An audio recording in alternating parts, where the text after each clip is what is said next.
अपनी अर्थव्यवस्था को मजबूती देनी है। हमारी आर्थिक स्थिति ठीक ना होने के कारण फिस्कल प्रूडेंस, फिस्कल डिसिप्लिन लाकर मैंने इस बजट को बनाया है।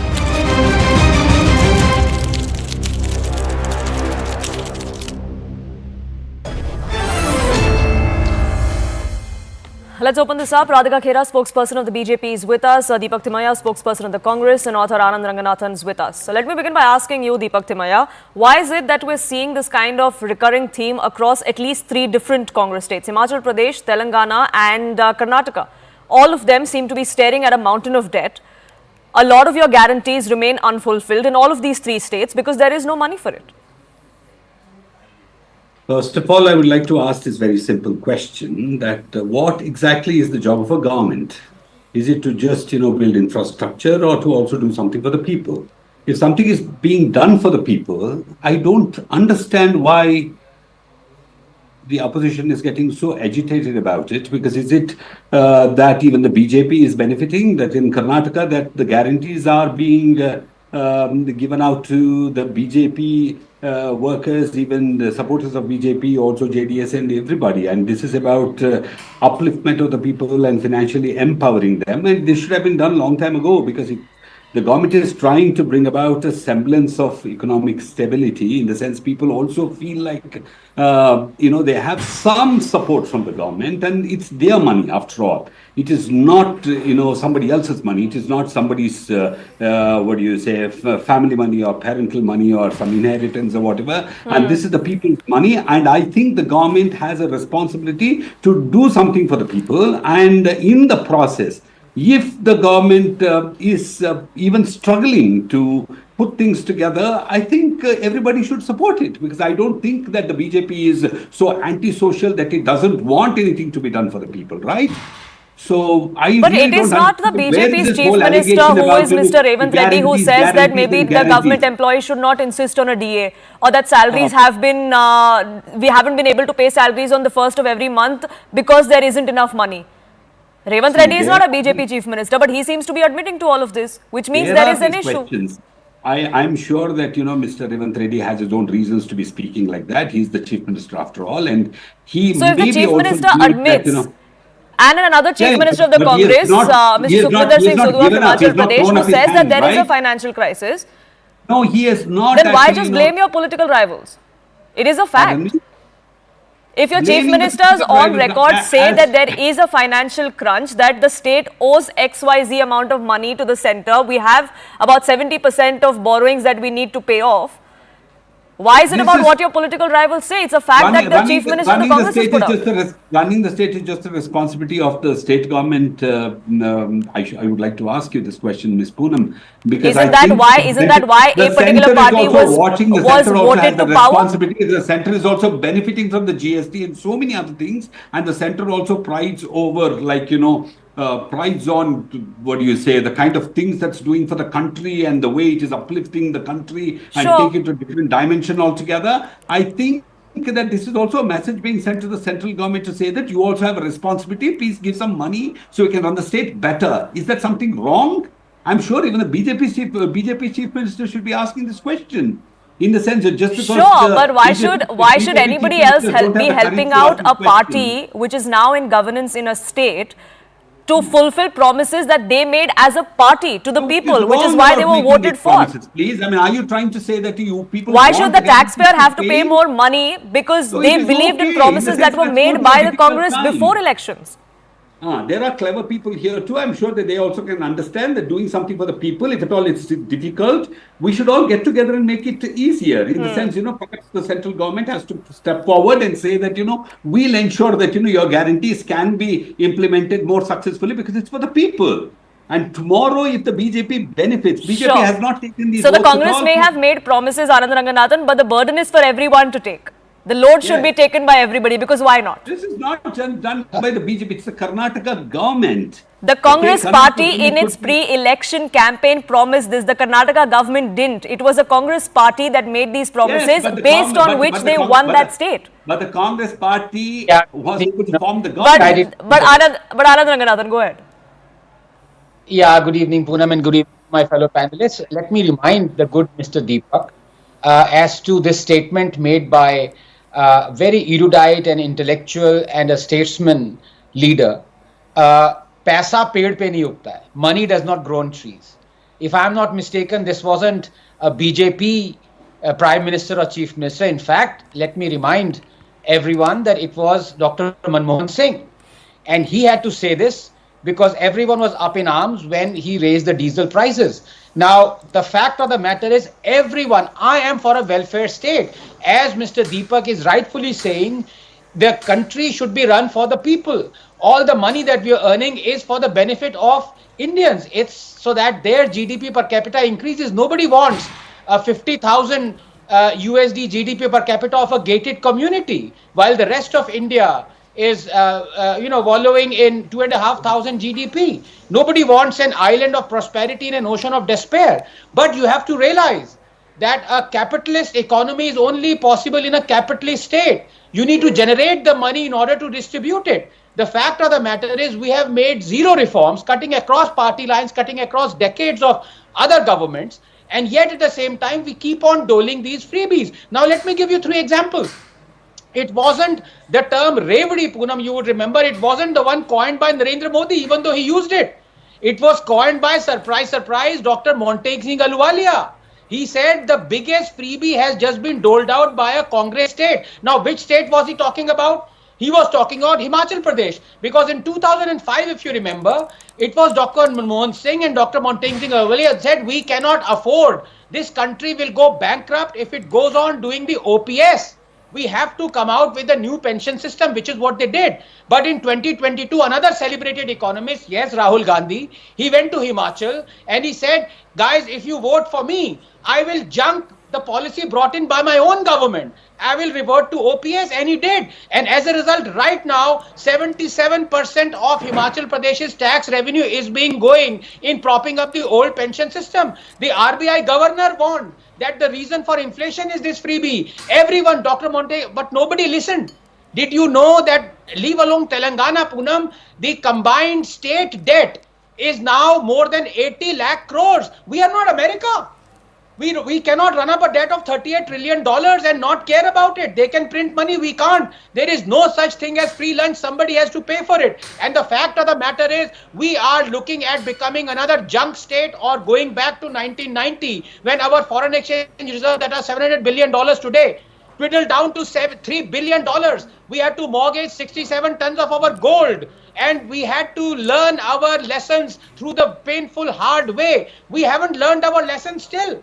The fact of the matter is, can you please tell me why, Mr. Deepak, that we keep on doling out the old pension scheme, we keep on giving the minimum support price, we keep on doing the exact same measures of these freebies that are going to run this country dry, bankrupt? Are you not bothered about it? I care for... But this is welfarism that all parties seem to now be indulging in, because it's great politics. It may not be great economics, but it's great politics, and it's been reaping benefits not just for the Congress party, but even for the BJP, as we've seen in the recent past. But sure, but let me get in Ms. Khera as well. Radhika Khera, it's a load for everyone to share, says the Congress party. The centre is not helping us out. That's what a lot of southern states, including Karnataka, have been saying, that we don't get the share that we should out of tax devolution. We don't have the funds because the centre is meting out a stepmotherly treatment towards us, which is why we don't get enough money.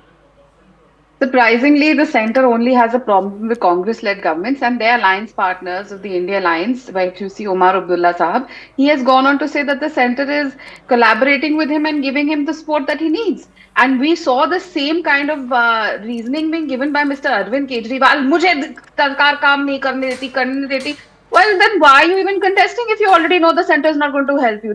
I think that is just a way ki wo angur khatte hai, naach na jane aangan tera. There's so many of them that I can quote over here. But having said that, the Congress spokesperson was talking about we should have empowered people by now. All this should have been done. Bhai sahab, you were in government for 54 years.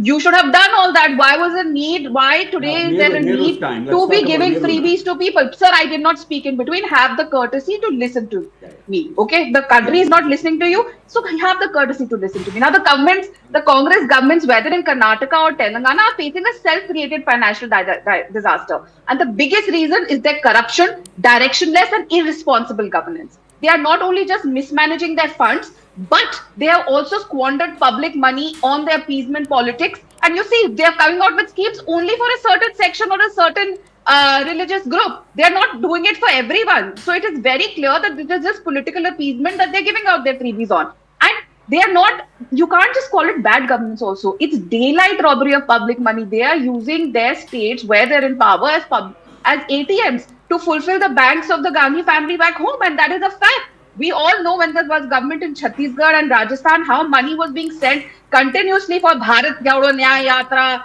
for making their office. Well, who paid for over 300 crores for the new Congress office to be built? Money went from here. And you've seen how the Himachal coffers have run dry. Telangana has no money to pay its government employees. Karnataka, you have 60% corruption. A party which came into power saying, "Arey, corruption hai Karnataka mein." Just see, they are charging 60%. Official corruption is going on. And also, when you're talking about all these things, let me also remind the Congress spokesperson of their own national president, Mr. Kharge Sahab. What did he say? That we should make promises after looking at our own pockets. Clearly bola ki bhai sahab pair utne hi philaiye jitni lambi chadar hai. But what did they do in Delhi? They came up with another set of promises. What did they do in Haryana after that? They came up with another set of promises. And the people are giving them a reply by giving them a zero duck in every election. They're not even able to win the panchayat elections, let alone winning a state.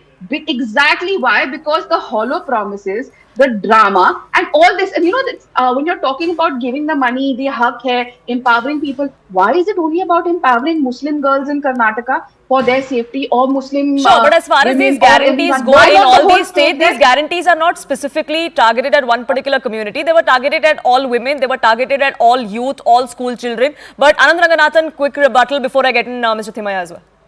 Yeah, no, thank you, Poonam, for saying what needed to be said. Let me substantiate your point with a few examples. Not a single freebie that has been given by any other party other than the BJP is not being replicated or being doubled by the BJP. Let me give you an example. Now, when Rahul Gandhi said that we need an MSP guarantee on every crop, the BJP rightly mocked it, said it's going to cost the exchequer 16 to 20 lakh crores every year. We can't afford it. But then came Haryana election and BJP promised exactly the same for every Haryana farmer. Everything. What happened? BJP won. BJP rightly mocked Rahul Gandhi when he said Khatakat scheme, let's give 1 lakh rupees to every eligible woman. Rightly so, because it's going to empty the exchequer. But then came Maharashtra election. What did BJP do? BJP not only promised it, they implemented it. 1,500 rupees per month to every eligible woman between 21 to 60, they're costing the exchequer 50,000 crores. In fact, right now, more than Telangana, it is the BJP ministers in Maharashtra who are saying we don't have salaries to pay because this Ladli scheme is bankrupting us. Maharashtra has a debt of 8 lakh crores. Poonam, you rightly said it. Every party is culpable. Problem is not just BJP or Congress or TMC. We are going down the barrel. We are going absolutely. Into an and speaking of Maharashtra, absolutely. And speaking of Maharashtra, we just had the state budget that came out last week. The state's budget is about 7 lakh crore rupees. 7 lakh crore rupees. The state's estimated debt is 9.3 lakh crore rupees. The difference is there. The same goes Radhika Khera for Madhya Pradesh also. There's increasing debt in Madhya Pradesh, and that's where this payout to women actually began from. Obviously, when there are populist schemes, but you have to understand that populist schemes don't always generate revenue. They are now, you have to make up things to generate revenue, infrastructure, and there have to be policies that, because investments are drying up. But what are the Congress ruled states doing to bring in the investments? The companies and the big industries that were going to be set up in Karnataka are all going away from there.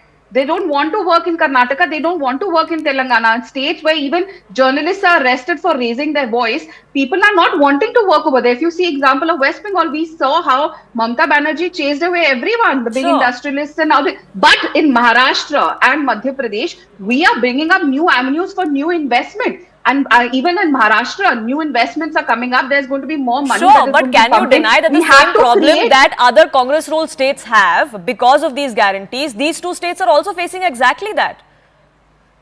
Madhya Pradesh has recently sought more borrowing. In Maharashtra, where the budget was recently presented, where the hope was that the payout will be increased as promised pre-election, that hasn't happened yet. The Ladki Bahut scheme has stayed, but the payout hasn't increased. Like I said, the previous government in Maharashtra, that we just had the government for half the time. The half time that Uddhav Thackeray was the chief minister, he ran the coffers dry. We saw how much corruption there was. But that's not what you said on campaign trail when you said that will increase the payout from 1500 to 2100. You didn't say it came with caveats back then.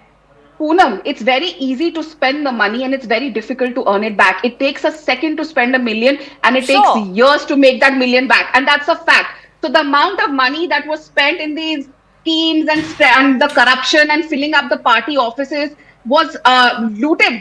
The money of the people was looted, and now the government, that now we have a full government, a proper government, which is not going to be made a chori ki government. So we are bringing in new industries and new policies. People were not ready to invest because there was so much of political upheaval happening in Maharashtra. Now where Madhya Pradesh is concerned, there are some issues that are happening, but we are working on that. Like I said, we are bringing in more investment. Now we are going to be, now for example, let's talk about the Kumbh in Uttar Pradesh. When the money was spent on the Kumbh, there was so much hoo-halla that, oh, it's going to run the coffers dry. But see the amount of money that we have generated with the Kumbh.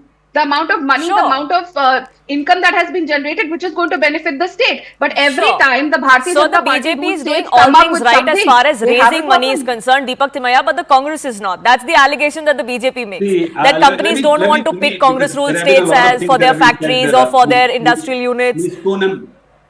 First of all, let me what do you say, thank Mr. Anand Ranganathan. For a moment, I thought he was a BJP spokesperson calling himself an author. But when he started talking about realistic things, I really wanted to admire that at least there were voices within the ranks of the Hindutva brigade who can also speak these things. Because the facts are facts. It's interesting that all political parties think that what the other does is a problem, but what we do is kosher. But Deepak Timaya, go ahead. Let me tell you, Ms. Kera was talking about, the BJP chief minister is not complaining. BJP chief ministers have not been complaining, not because they have not been having anything to complain about, but it's only because they don't have the courage. I never said they're not complaining. You said the problem is only with the BJP or the non-BJP. Don't misquote me, sir. Don't misquote me, sir. Use your own words. That's the problem with the Congress party. What You're did you just say, misquoting me. When did I say what did you say? Don't misquote me and don't put in words that I didn't What did you say? What did you say? You should know. You were listening and watching. Okay, Deepak Timaya, so there are issues. Let's not digress. We don't have enough time left on this. But Deepak Timaya, let me tell you a very simple thing. The BJP chief ministers themselves also have a lot of things to complain against the central government, but they don't do it for fear.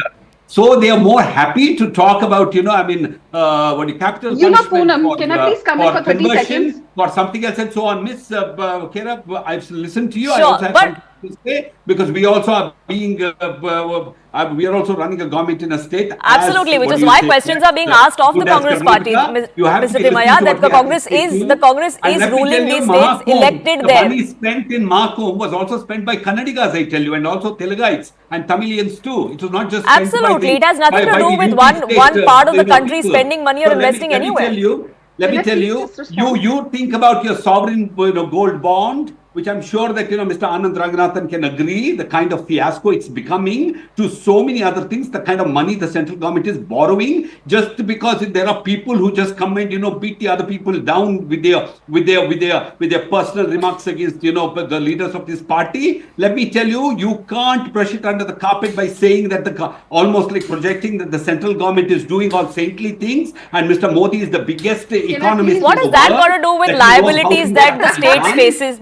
But Anand Ranganathan, I want you to have the last word here because I'm running short of time. As far as all political parties are concerned, it is competitive politics, and we've seen that in the recently held, consecutively held state elections.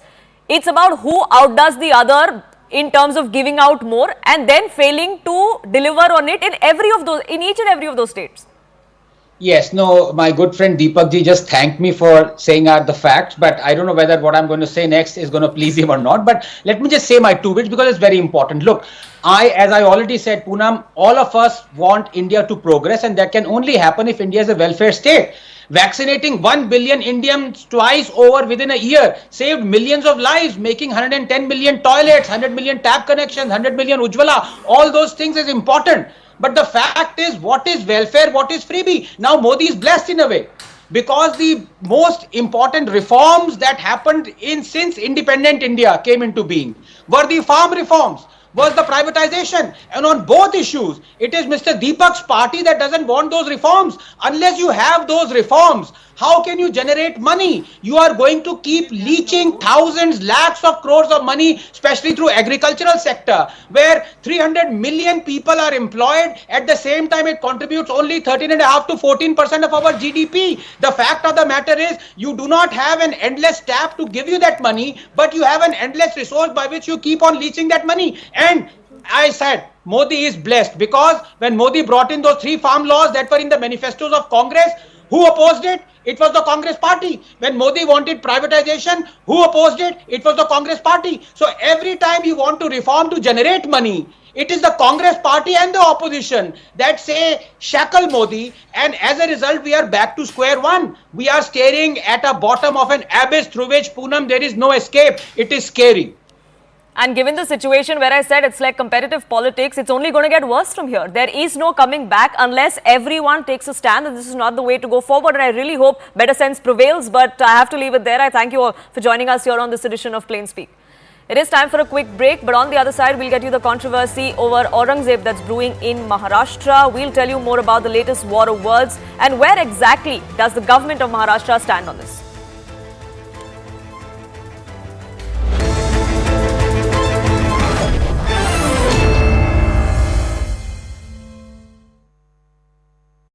Market.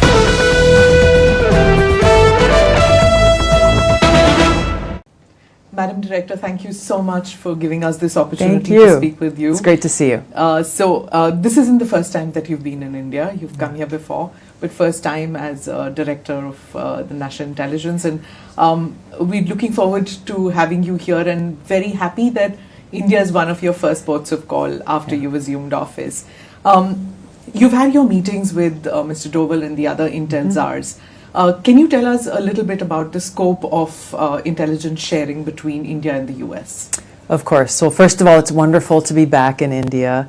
Really, the tone and the relationship with our new administration under President Trump and Prime Minister Modi was set during Prime Minister Modi's visit to the White House. As you know, they are already good friends. It was a very great opportunity for them to share their joint vision for the U.S.-India partnership and the opportunity for us to continue to strengthen that partnership. So the meetings that I've had here with different Indian government officials and intelligence officials really is set on that foundation of how we can continue to integrate, how we can continue to strengthen our relationship, not only, of course, in my area of intelligence, but we're looking at commerce and trade and defense and education. There's nothing but opportunity that I see here in the U.S.-India partnership. Well, you spoke about commerce and trade. Of course, there's a lot of anxiety among Indians about the tariff regime. Could you tell us which way that's headed? And in the pecking order of the U.S.-India relationship priorities, where does the tariff regime come in? You know, what I have heard from the Indian government officials that I've spoken to over the last few days, there is an opportunity here to see more potential for our the strengthening of our economic relationship. And I'm glad to see that they're looking at it in a more positive light than just one that is focused in a negative way when we look at tariffs. Obviously, Prime Minister Modi is looking out for what is in the best interests of India's economy and the opportunities available for the people of India.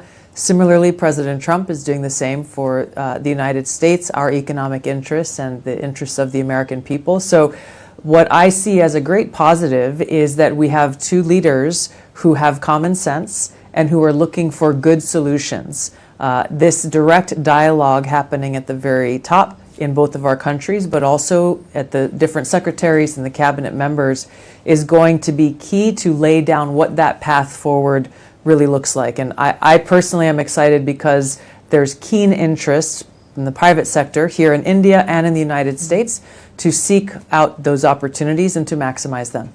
Ma'am, there's a lot of attention, of course, in the Asia-Pacific region for your visit here and the earlier port of call. I wanted to ask you, what is your assessment of the Chinese threat in the Asia-Pacific region, and do you see India as a key player to counter China? You know, I've grown up in Hawaii and I've spent a lot of time in different countries across the Indo-Pacific region, and so understand at a deeply personal level the importance of this area for my country. And also, I think just as importantly, in understanding the complexities that exist within the histories of each of these countries, India and China, Vietnam, Thailand, the Philippines, the United States, of course. So what I appreciate about President Trump and his approach, and some comments that I heard Prime Minister Modi make recently, is they are very practical and they are pragmatic and are looking to strike that balance that will allow us to hopefully prevent any kind of conflict. Obviously, as it relates to China, there are challenges. There are also opportunities.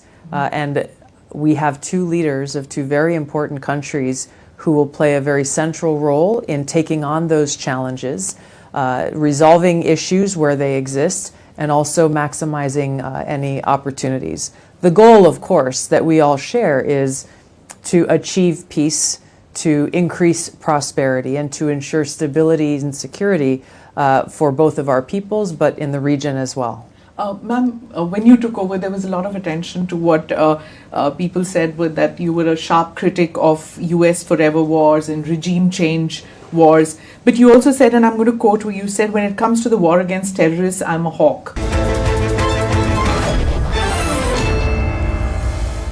Welcome back. You're watching Plain Speak. The controversy over Mughal Emperor Aurangzeb's tombstone in Maharashtra is raging. Today, Hindu outfits warned of a Babri-like action if the tomb was not razed to the ground. Maharashtra Chief Minister Devendra Fadnavis claims that the site cannot be razed as it enjoys ASI protection, and it's unfortunate that the state has actually to guard it. The demand, however, has triggered a bigger political controversy. The opposition even likened the Maharashtra Chief Minister to Aurangzeb. The Congress state chief, in fact, said that, only to backtrack later. NDA allies were quick to snipe back. As the war of word continues, here's what has actually happened and why it is important for the state government to rein in these elements.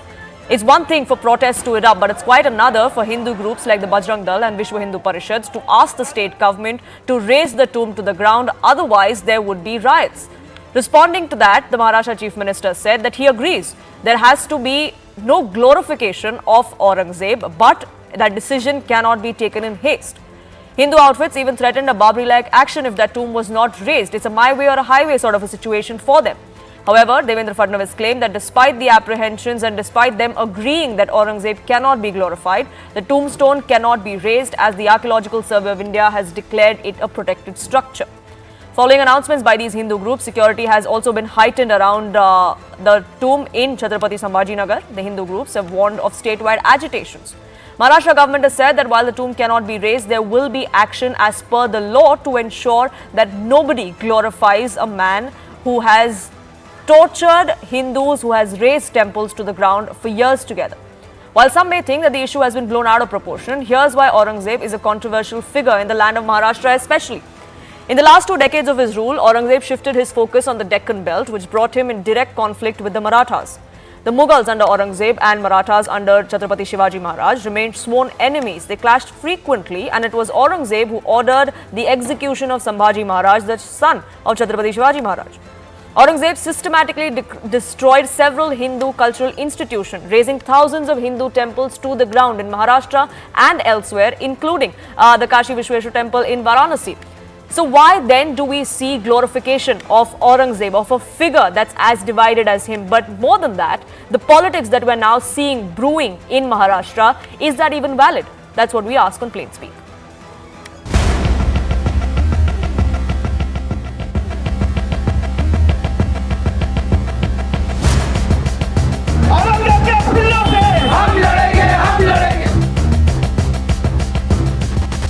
एक वचन तुम्हाला निश्चितपणे देतो, काहीही झालं तरी या महाराष्ट्रामध्ये औरंगजेबाच्या कबरीचं महिमा मंडन होऊ देणार नाही, त्याचं उदात्तीकरण होऊ देणार नाही.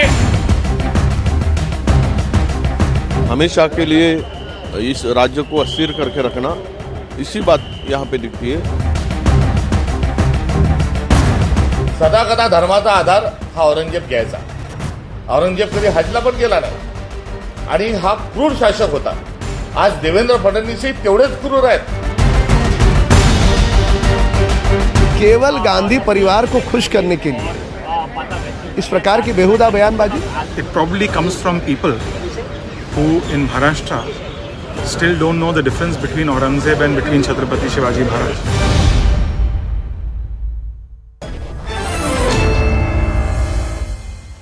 Let's open this up. CS Jha, spokesperson of Uddhav Thackeray faction of the Shiv Sena, is with us. Author Anand Ranganathan continues to be with us. We'll be getting a representative from Shiv Sena as well. But Anand Ranganathan, let me ask you, is the state government there in a catch-22 situation?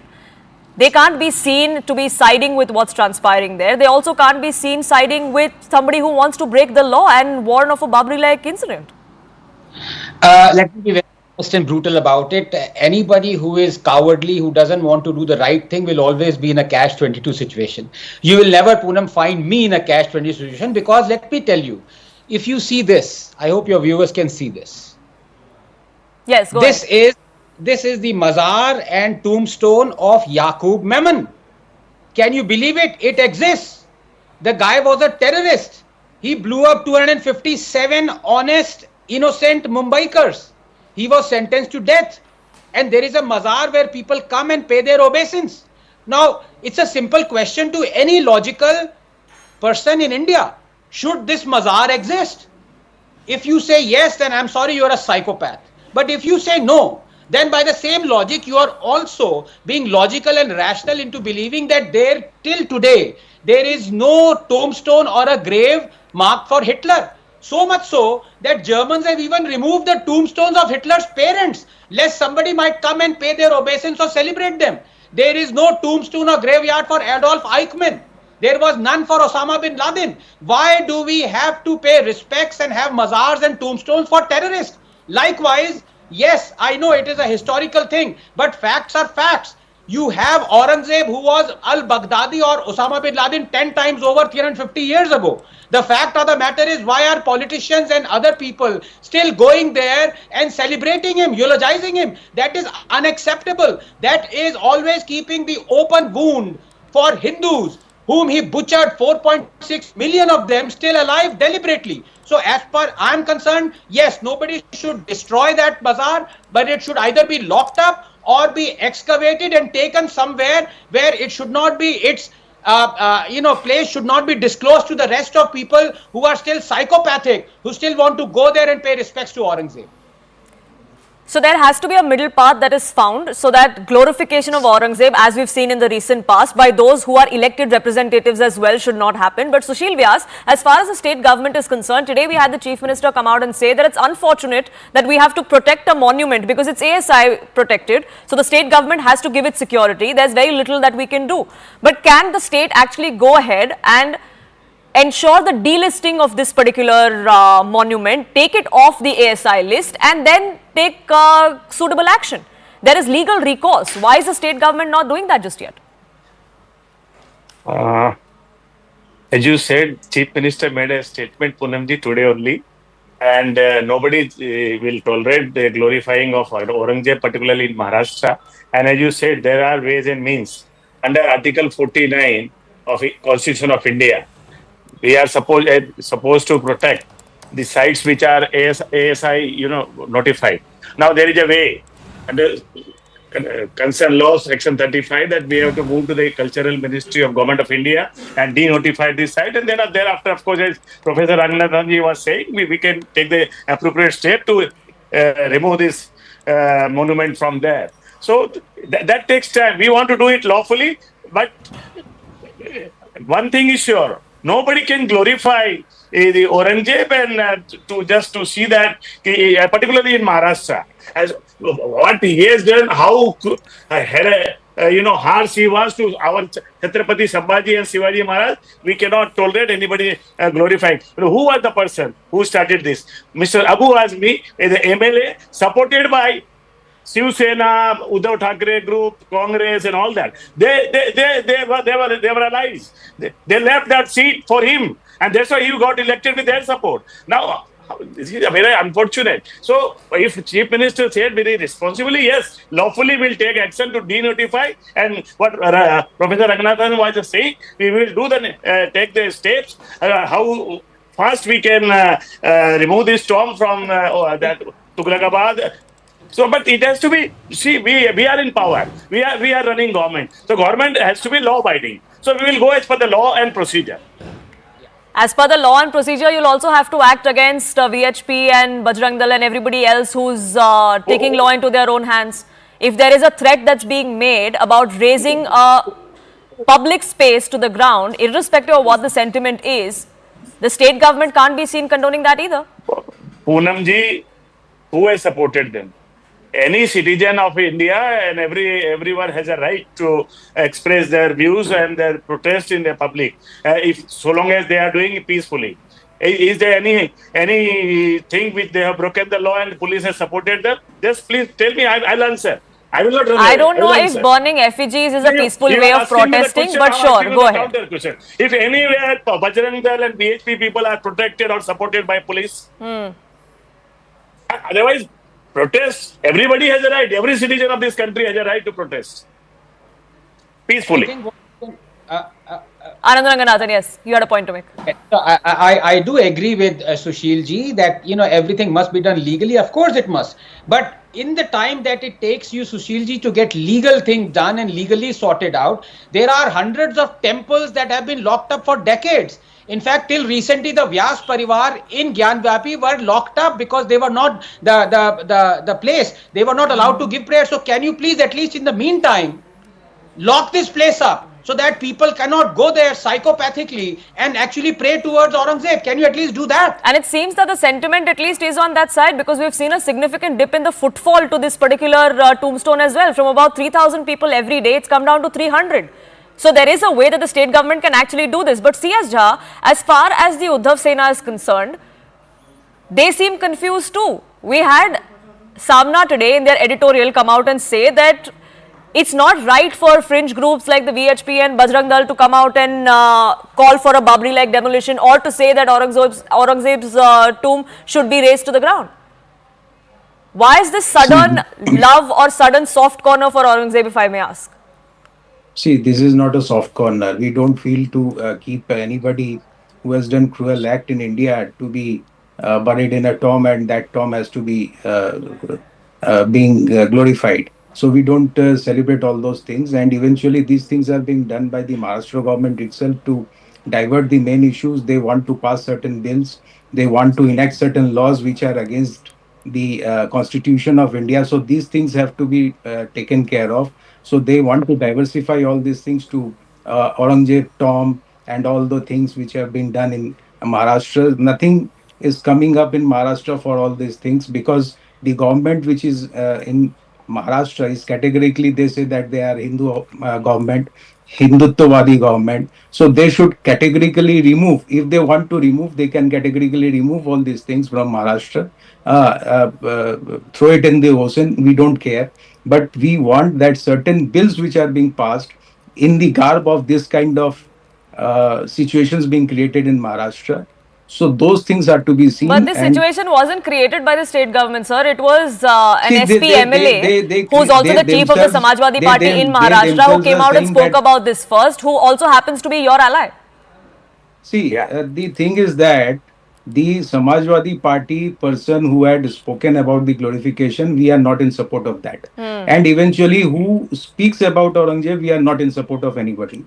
So we categorically say that these things are not in consonance with our fundamentals, and we don't allow all these things. But eventually certain things are being carried on by the government, because if you see the Twitter, the Maharashtra opposition has tweeted already that with regard to a terrorist act which is being brought by the government, so those things are against the constitution. So those things are to be seen right now, and these things are not relevant. And you can oppose that on the floor of the assembly or outside. As far as that particular bill or act or whatever it is that is concerned, what has that got to do with commentary that we're hearing on the sidelines and Aurangzeb? We had the Congress state chief today come out and said and liken Fadnavis to Aurangzeb, saying it's the same kind of rule that we see now. See, the rule which is being carried on by Mr. Devendra Fadnavis, everybody knows what is happening in the state Maharashtra. And we are seeing how the things are being carried on, how the law and orders are being carried on. So everything composes an attribute to the Aurangzeb, not an Aurangzeb type of situation is being created in Maharashtra, but attributing to the Aurangzeb. So that clarification is already there. Sushil Vyas, it's the state government that's trying to divert attention from all kinds of things that should be discussed both inside and outside the assembly. This political pot boiler that we see over Aurangzeb is only boiling there because the state government in Maharashtra wants it to. That's the allegation. Poonam ji, may I ask my friend Haji whether Abu Azmi was our ally? Whether in the 4 months back in assembly election, we supported Abu Azmi or you supported Abu Azmi. He was supported by you, UBT Sena also. And whether, who raised this issue?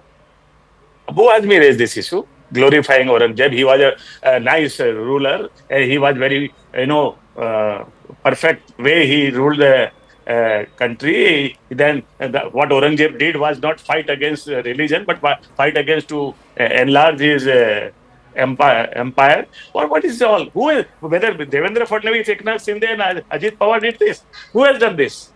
And if suppose somebody is doing that, we will not tolerate it. And Maharashtra person, anyone from Maharashtra will not tolerate, because we know how our Chhatrapati Sambhaji was killed by Aurangzeb in 1689. We cannot forget. No Maharashtrian can forget. So where is the question of diverting the issues? Yes, if you raise the issue in the floor of the House, as a responsible government, we will deal with it. We'll face those issues. Whether it is Ladli Bear, whether it is price rise, whether it is unemployment, you raise the issue. You are not raising the issue. You are only raising this kind of issues, then we have to counter it. We have to deal with it. Anand Raghunathan, even as we see that fight, brew on the sidelines, the question that one also wants to ask is, where does it stop? Are we going to be seeing anything and everything eventually boil in the middle of a controversy to say shut this down and shut that down, and then there are legal cases that go on in different courts from the topmost to the bottommost? Is that how we're going to be seeing this play out from here on? Yes, we might, because Poonam, the tragedy of this country is that everything is made political where it should not be. This is something that every person devoid of politics, or I can say party agnostic, must stand up and counter this kind of psychopathy. But nobody does, because for as much as BJP and Shiv Sena, the other faction might like to say, the fact of the matter is that for 15-20 years it was BJP that wanted Aurangabad names to be changed to Sambhaji Nagar, but the last decision of Uddhav Thackeray was changing that. BJP had their chief ministers, BJP was in center, but they never did it. It was actually Uddhav Thackeray. And can I say, just to finish, every cloud has a silver lining, and the silver lining out here is twofold. One is that if ever I want an ideal friend and ally, I would love to have the UBT Shiv Sena, because their ally says Aurangzeb was great, and Shiv Sena, UBT keeps quiet. Their ally says Savarkar was a coward, and their ally says keeps quiet. So, I would love to have such friends. Whatever your other allies might do or say, denigrate you, you will always say, no, I will keep friendship and be an ally. And must be a true ally or a true friend, because it's not even for power anymore. But CS Jha, as far as the alliance is concerned, do you find yourself in a situation where all you have to do is compromise with such issues, be it the Congress, be it the Samajwadi Party, be it anybody else that you want to otherwise build an alliance with? And this just is one of those issues. Why is it that we see the UBT faction of Shiv Sena on issues that they have vehemently spoken on in the past now take one step backward? Since when did VHP and Bajrang Dal become fringe groups for the Uddhav Thackeray faction of the Shiv Sena? See, we have never taken any U-turn. It was only us who glorified the illegal structure at Ayodhya to be demolished, and we speak with every conviction. Every time we say and we do it, we don't publicize it, and we don't take credit of any such things. So we know how to work. We are much more powerful than any right wing party, and we know how to work in the constitutional arena within the state and as well as within the country. So we don't require any lectures from the persons who have never performed, and we don't require any kind of suggestions from them. But eventually, these things keeping apart, these things don't absolve the liability of the government, which is under the position of having the chair of a CM, and they should know whether to make out a law which is constitutional or unconstitutional. These things have to be seen. Many issues which are keep rising within this assembly going on. So these things have to be seen. These don't concern the Aurangzeb or anybody else, don't concern us. We are concerned with the people of Maharashtra. Sure, you're concerned with the people of Maharashtra, but this is the sentiment of Maharashtra as well. But Sushil Vyas, this is the state government's moment to seize. The time is ripe to take this decision that everybody in Maharashtra, or at least your constituents, seem to be wanting. Is that something that you're ready to give, and within a timeline? See, the moment Chief Minister very responsibly, publicly making statement, so it means he is ready and is willing to act. But being a Chief Minister, he has to act within the framework of Constitution and law of this country. We cannot just break the law and do something. And then law provides something, definitely we will do that. And what Jhaji was saying, government is not performing and government is not doing what. I just very humbly want to ask, today is the 10th day of present session of Assembly in Maharashtra. How many questions your party has raised about the issues which you are raising now today in this News 18 channel? Please, this is in public domain. You know, you are a spokesperson of the party. You must know how many issues regarding what you are saying now were raised by your MLAs in Assembly in present session. No, nothing. You only started all these things which are not related issues. Now that's why then we, as a party in power and responsible government, we have to deal with those issues. If you ask us something regarding some issues which you are talking about now, we will deal with but those Sushil issues. Vyas, the issue of Aurangzeb or the statement from Mr. Fadnavis has not come today. It's been brewing for at least over a week. We've had the Deputy Chief Minister, Mr. Fadnavis, come out and talk about it. Well, the warning of a Babri-like event may have come yesterday and the reaction to that today. But Aurangzeb and what should be done with his tomb has been in political discourse for over 10 days now. Poonamji, I'm sorry, that statement is not of Chief Minister, but that is one of our minister. Yes, I do agree. One of our minister in cabinet, but not by Chief Minister. So that statement of Babri-like thing that is not. And we are not saying that it can be done that way. I am saying very responsibly, something will be done within the framework of the Constitution and the law as which is there in this country. Nobody and your constituents are definitely holding you up to that you will walk the talk here, because the state government has made intent clear, but will they actually walk the talk and get it done? That's something that we'll wait for. But I'm completely out of time. I thank you all for joining us here on this edition of Plain Speak. It is a wrap from my side. Anand Narasimhan joins you next.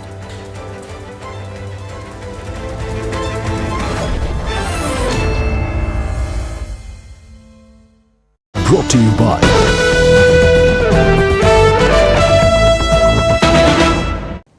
Madam Director, thank you so much for giving us this opportunity to speak with you. It's great to see you. This isn't the first time that you've been in India. You've come here before, but first time as Director of the National Intelligence. And we're looking forward to having you here, and very happy that India is one of your first ports of call after you've assumed office.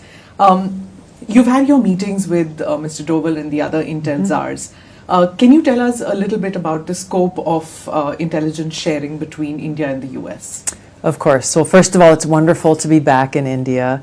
Really, the tone and the relationship with our new administration under President Trump and Prime Minister Modi was set during Prime Minister Modi's visit to the White House. As you know, they are already good friends. It was a very great opportunity for them to share their joint vision for the US-India partnership and the opportunity for us to continue to strengthen that partnership. So the meetings that I've had here with different Indian government officials and intelligence officials really is set on that foundation of how we can continue to integrate, how we can continue to strengthen our relationship, not only, of course, in my area of intelligence, but we're looking at commerce and trade and defense and education. There's nothing but opportunity that I see here in the U.S.-India partnership. Well, you spoke about commerce and trade. Of course, there's a lot of anxiety among Indians about the tariff regime.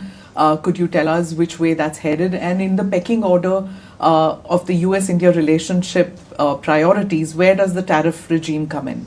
What I have heard from the Indian government officials that I've spoken to over the last few days, there is an opportunity here to see more potential for the strengthening of our economic relationship. And I'm glad to see that they're looking at it in a more positive light than just one that is focused in a negative way when we look at tariffs. Obviously, Prime Minister Modi is looking out for what is in the best interests of India's economy and the opportunities available for the people of India. Similarly, President Trump is doing the same for the United States, our economic interests and the interests of the American people. So what I see as a great positive is that we have two leaders who have common sense and who are looking for good solutions. This direct dialogue happening at the very top in both of our countries, but also at the different secretaries and the cabinet members, is going to be key to lay down what that path forward really looks like. And I personally am excited because there's keen interest in the private sector here in India and in the United States to seek out those opportunities and to maximize them. Ma'am, there's a lot of attention, of course, in the Asia-Pacific region for your visit here and the earlier port of call. I wanted to ask you, what is your assessment of the Chinese threat in the Asia-Pacific region, and do you see India as a key player to counter China?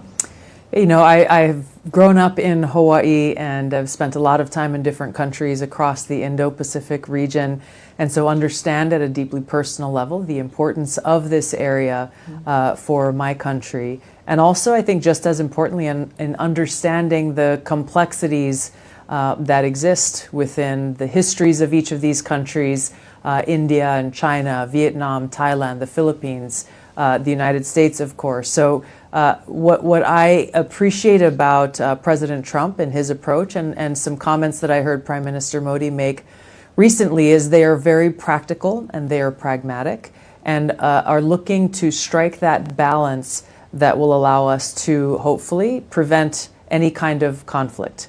Obviously, as it relates to China, there are challenges. There are also opportunities. And we have two leaders of two very important countries who will play a very central role in taking on those challenges, resolving issues where they exist, and also maximizing any opportunities. The goal, of course, that we all share is to achieve peace, to increase prosperity, and to ensure stability and security for both of our peoples, but in the region as well. Ma'am, when you took over, there was a lot of attention to what people said that you were a sharp critic of US forever wars and regime change wars. But you also said, and I'm going to quote you said, when it comes to the war against terrorists, I'm a hawk. How does the Trump administration see the repeated terror attacks on India from Pakistan? President Trump, through his first administration in the presidency, and it continues now, has been very clear about his commitment to defeating this threat of Islamist terrorism that has unfortunately plagued us, has and continues to pose a direct threat to the American people. But we see how it's been impacting people here in India, in Bangladesh, currently ongoing in Syria, Israel, and different countries in the Middle East. So this is a threat that I know Prime Minister Modi also takes seriously, and one where the leaders of our two countries will work together to try to identify and defeat that threat. I'd like to pivot a little bit on the ISET initiatives. Do you see India and the US cooperating in the field of semiconductors and nuclear energy? Yeah, I think there's not really any bounds to where the United States and India are looking to cooperate. And once again, we saw the initial vision and goals laid out by Prime Minister Modi and President Trump in their joint statement that came from the meeting that they had there in the Oval Office at the White House. So there are a lot of different elements, of course, with the